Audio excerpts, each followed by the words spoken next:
Welcome to Tech in a Sec. Thank you if you're watching the other unboxing and first impression of the UB820, but now it's the UB9000. Now this is the Panasonic's high-end player for 2000 and well, it released 2008, 2013, and I'm pretty sure it's going to be up there for some years now.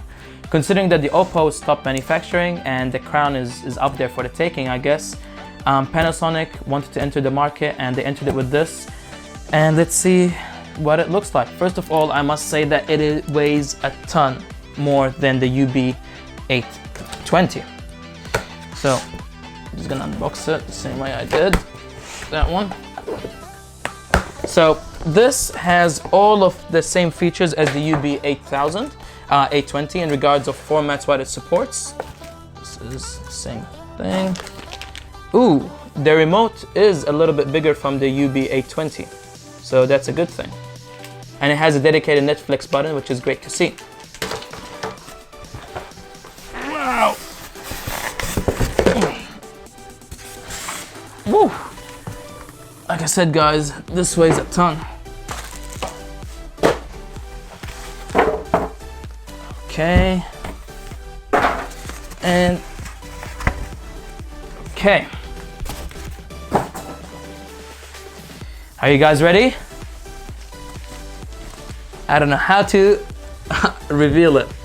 As you can see, they've taken extra care in wrapping this bad boy. Where is it? Ah, it's a slip-on. So it is, oh, wow. So first of all, guys, without seeing anything, unlike the UB820, as I said, this is much heavier. This is not plastic. It is built like a brick. And wow. So, taking a look from the top, there's no flap down panel. Everything is nicely allocated here. You've got your USB, you got pause, stop, return, eject, and power button. So which is all simple, and I believe this is the panel that showcases everything. Take a look at the back here. Wow. All right, take a look at the back here. So you've got your PowerPoint, you've got your XLR outputs, I mean. So this is very important if you want to have a balanced 2-channel stereo, which is the UB820 does not have. You've got your analog outputs there, your coaxial output, your optical output. So the other one doesn't have a coaxial, I don't believe. You've got your optical output, you've got your hard drive USB 3.0, and you've got your 2 HDMI outputs as we had on the 820.